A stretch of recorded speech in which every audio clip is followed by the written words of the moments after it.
Archi demain.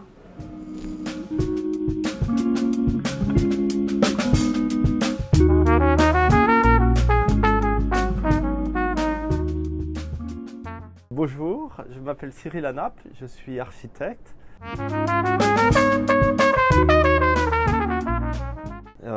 Moi, c'est mon père qui a été migrant. Tous, d'une manière ou d'une autre, on a des relations avec les migrations et tous, d'une manière ou d'une autre, on sait que c'est quelque chose qui peut nous toucher. Ça faisait plusieurs années que je travaillais sur la question des bidonvilles. Et puis, il y a eu la crise de l'accueil, on va dire, en 2015, où tout d'un coup, à Calais d'abord, puis à Grande-Synthe, il y a des véritables quartiers de ville qui sont apparus spontanément. Alors le plus connu, c'était la jungle de Calais. C'était aussi une jungle, la Grande-Synthe, et puis c'est devenu un camp.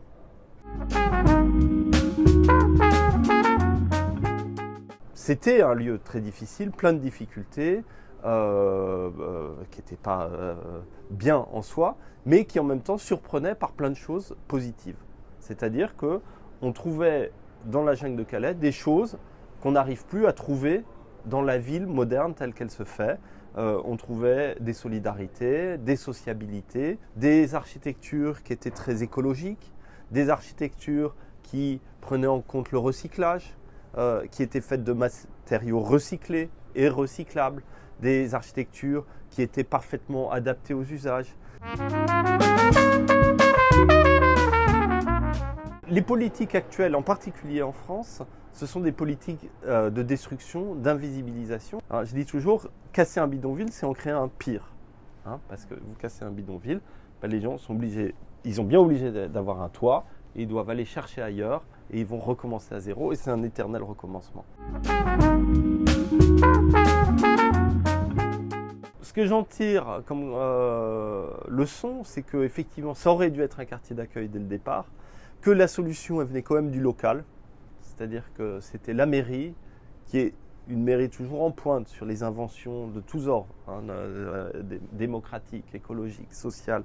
C'est une ville qui a toujours été en pointe, et qu'il y a eu l'occasion et l'espoir, à un moment donné, d'inventer un nouveau type de quartier, un nouveau type de ville, qui a été saboté délibérément par l'État. La question de l'accueil, c'est une compétence d'État, ça devrait au contraire être une compétence locale.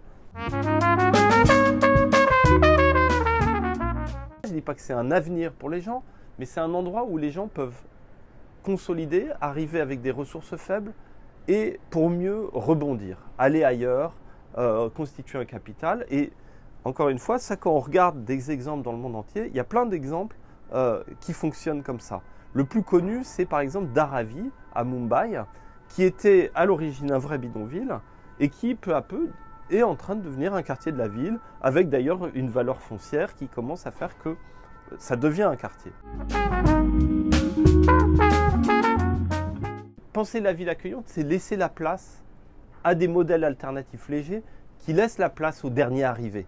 Mon souhait pour demain, c'est que justement, effectivement, la ville, on ait une ville qui soit ouverte à tous, quel que soit votre statut économique, votre statut légal, qu'on ait une ville qui ne soit pas faite de fermeture, mais au contraire d'ouverture.